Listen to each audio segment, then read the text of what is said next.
Hello everyone, this Sahib Bilal and you are watching web development series. आज हमारा 19वां lecture है। ठीक है, तो आज हम CSS की थोड़ी सी प्रॉपर्टीज को थोड़ा सा मजीद एक्सप्लोर करेंगे। कुछ नई चीजें पढ़ेंगे, कुछ पुरानी ही हमारी चीजें रिपीट होंगी। आज हमारा सबसे पहला टॉपिक है कि हमने जो राउंड बॉर्डर्स हैं हमने उनको कैसे अप्लाई कर। ठीक है, तो सबसे पहले हम इसको ना 2 से 3 टाइप के हिसाब से हम इसको देखेंगे कि सबसे पहले हमारे पास हम सिंपल एक डिव एलिमेंट लेते हैं।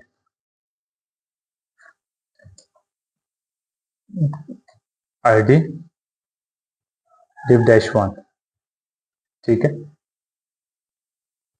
2, इसको कहते हैं जी एलिमेंट 1।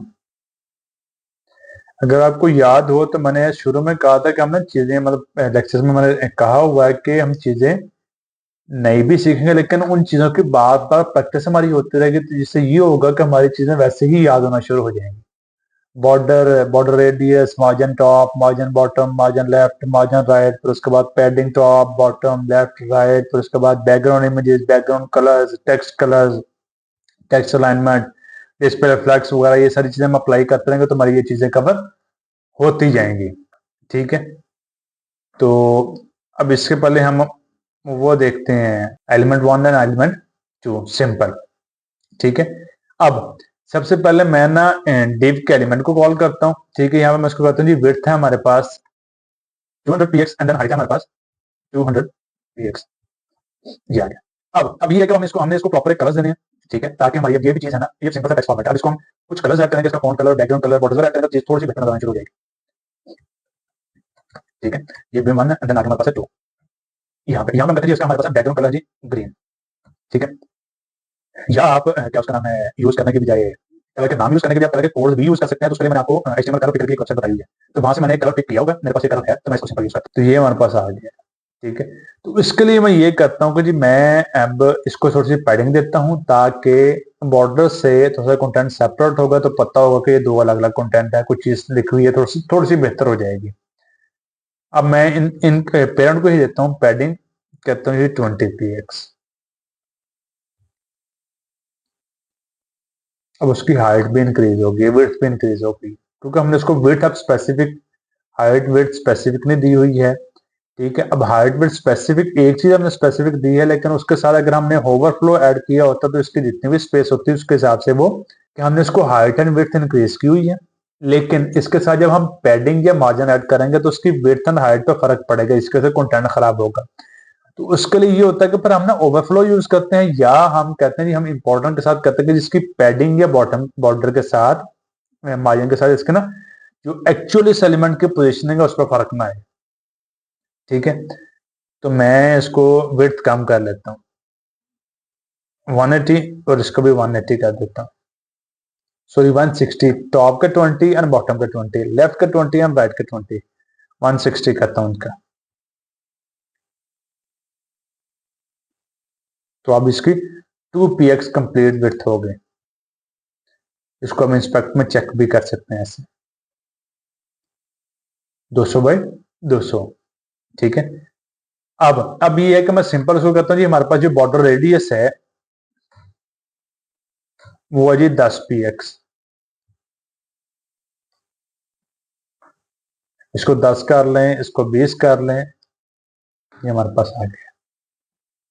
अब ये है कि ये मैंने एक एलिमेंट को बैकग्राउंड का कलर दिया हुआ। अब सिंपल ये है कि मैं इसको simple without giving any background colour मैं उसको बॉर्डर देता हूँ, देन उसको बॉर्डर रेडियस देता हूँ, तो दोनों में आपको चीजें फर्क नजर आ जाएंगे। मैं कहता हूँ जी border 1 px solid and border colour is this. जब भी कलर का कोड देना है तो साथ हैशटैग के साथ देना, उसके बगैर ये स्ट्रिंग रीड नहीं होगी और ये एरर जनरेट करेगी, जिसकी वजह से हमें कोई भी कलर नजर नहीं आएगा। Border radius is equal to 20 px। अब इसको थोड़ा सा हम मार्जिन ऐड करते हैं, मार्जिन बॉटम बेस px। अब हमारे पास एलिमेंट है वो डिफरेंट शेप का हो सकता है, या आप सिंपल उसको इस फॉर्मेट में डिजाइन कर लें या इस फॉर्मेट में डिजाइन कर लें कि आपने बॉर्डर देना है, उसको बॉर्डर रेडियस देना है, कंटेंट है उसको कलर देना है, या आपने बॉर्डर नहीं देना, जस्ट बैकग्राउंड कलर देना है, उसके साथ बॉर्डर रेडियस देना है, टेक्स्ट कलर दें, बैकग्राउंड कलर दें, दैट्स इट, आपकी ये चीजें सेट हो जाती है। तो उसमें कोई भी आपने चीज नहीं पड़ी है, हम चीजों को रिपीट ही कर रहे हैं। ठीक है। अब अब इसके अंदर ये है कि अब हमने बॉर्डर के अंदर अब एक इमेज ऐड करनी है, तो इमेज कैसे ऐड करेंगे। ठीक है। तो इमेज के लिए ये है कि अगर आपको याद हो तो हमने लास्ट में हमारे पास एक इमेज अवेलेबल थी, ये वाली। तो इसमें जो होम की जो पिक्चर है उसको हम यूज करते हैं बॉर्डर इमेज के लिए। ठीक है।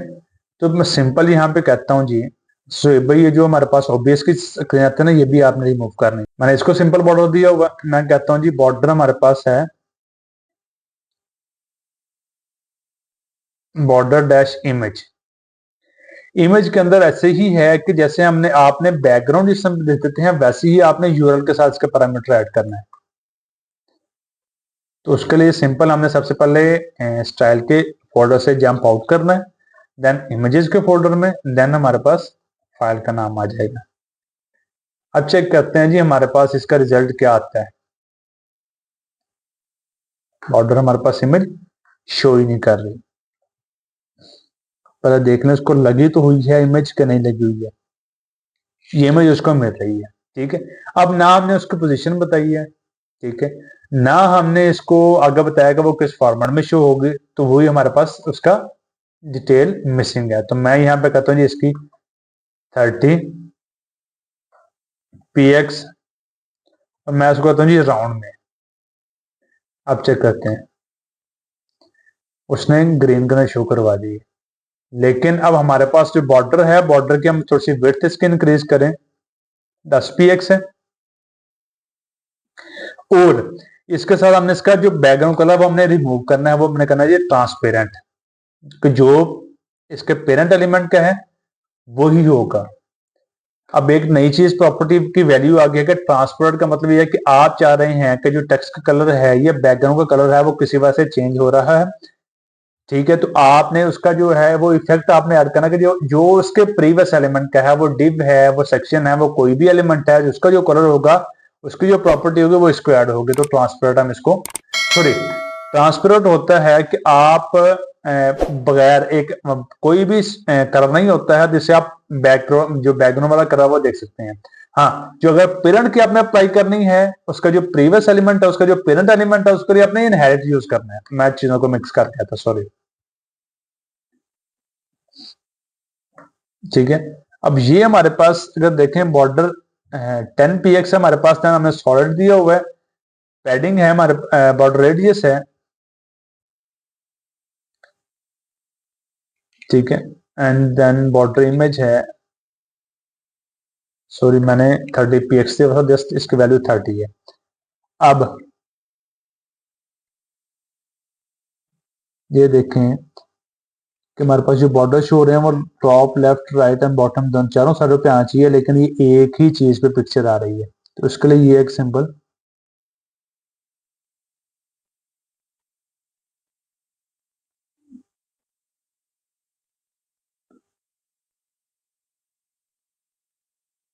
इस हिसाब से आप इसकी अप्लाई कर सकते हैं। अब मसला हमारे पास ये आ रहा है कि हमारे पास जो इमेज है वो बड़ी है।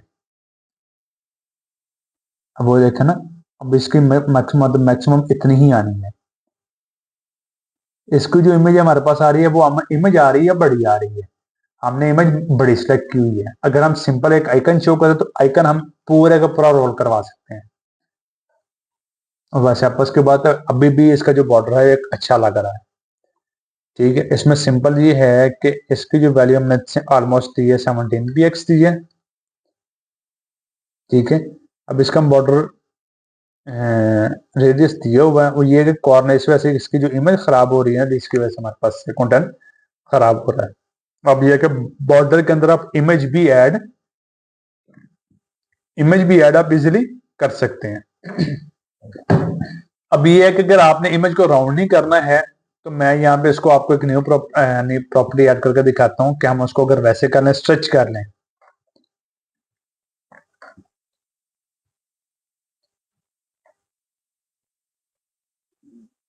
STRETCH, सॉरी स्ट्रेच के स्पेलिंग गलत है।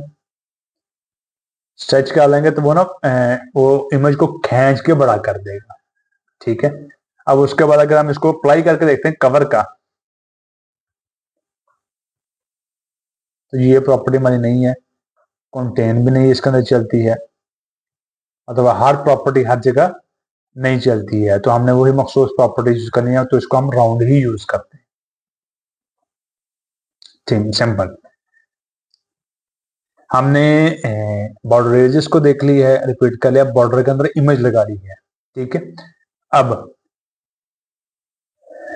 अब सिंपल हमारी आज की जो नेक्स्ट है प्रॉपर्टी, अब ये है कि आपने एक सेक्शन के अंदर दो इमेजेस लगानी है, तो वो कैसे लगानी है, दो कलर्स देने हैं तो वो कैसे देने हैं, ठीक है। तो हम दोबारा देते हैं, हमारे पास जी इमेज गैल 1 है, गैल 2 ये जेपेग है, ठीक है।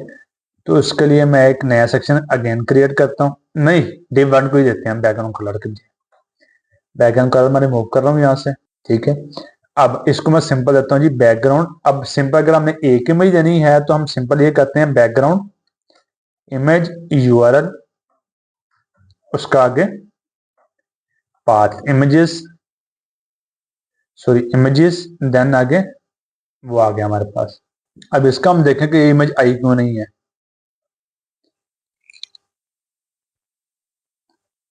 सॉरी सेमीकोलन इज मिसिंग, वही जो हमारी गलती है जो लास्ट भी लेक्चर में मैंने फेस की थी और हमारी फिर आ रही है।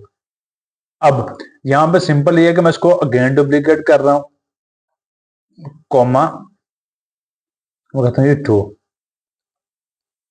मैंने इमेज का यूआरएल तो दे दी है, ठीक है। अब उसने इमेज भी हमें शो करवा दी है, लेकिन देखते हैं कि इमेज शो कौन सी हुई है।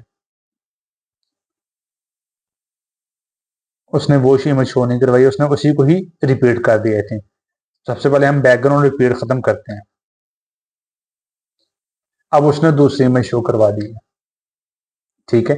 अब हमने इसको बताया नहीं है कि बैकग्राउंड इसका साइज कौन सा होना चाहिए, इसकी पोजीशन कौन सी होनी चाहिए। अब यहाँ पर हम बैकग्राउंड साइज देते हैं, इसके बैकग्राउंड का साइज क्या होना चाहिए।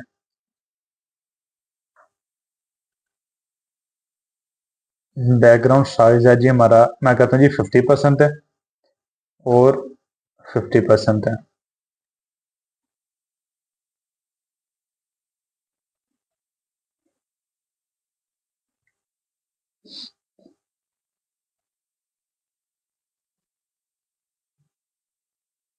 ठीक है। बैकग्राउंड साइज 50-50% आ गया, लेकिन देखा जाए तो हमारे पास जो इमेज है वो सही नहीं शो कर रही, उसने 50% दी है। हम इसको बैकग्राउंड पोजीशन भी देते हैं,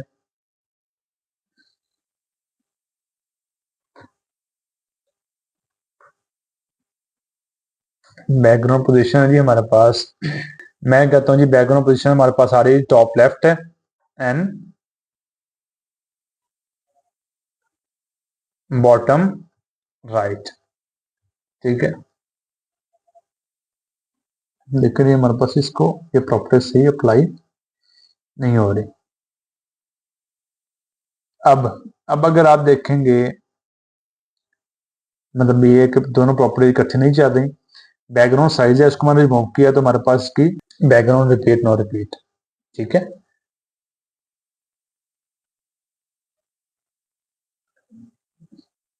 contain background repeat no repeat. अब सिंपल हमने किया कि top left and bottom right. अब ये इमेजेस देखते हैं इसकी पोजीशन सेट हुई है कि नहीं हमारे पास ये।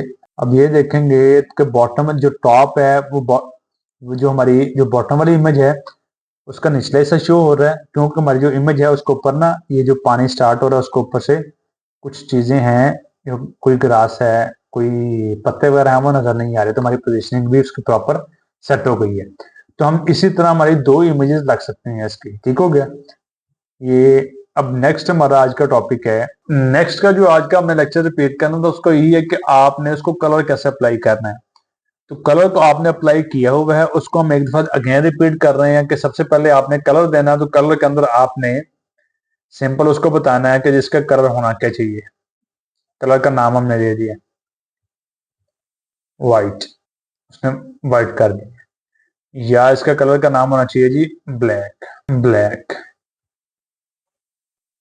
ब्लैक आ गया, सिंपल। या मैंने इसका कलर का कोड दे दिया है FFF, ये व्हाइट का कलर कोड है, ब्लैक का कलर कोड है 000, ये ब्लैक का कलर कोड है। अब इसके अलावा अगर आपने कोई डिफरेंट कलर कोडिंग देनी है, लाइक हमारे पास HSL भी चलती है हमारे पास, ठीक है, जो कलर कोड है वो हमारे पास HSL भी चलता है, ठीक है।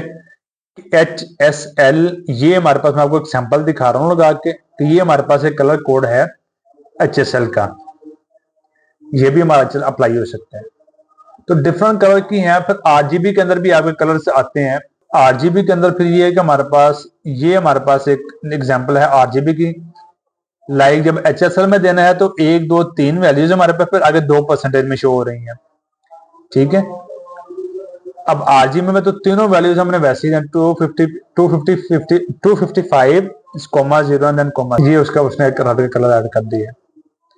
तो ये था हमारा आज का लेक्चर।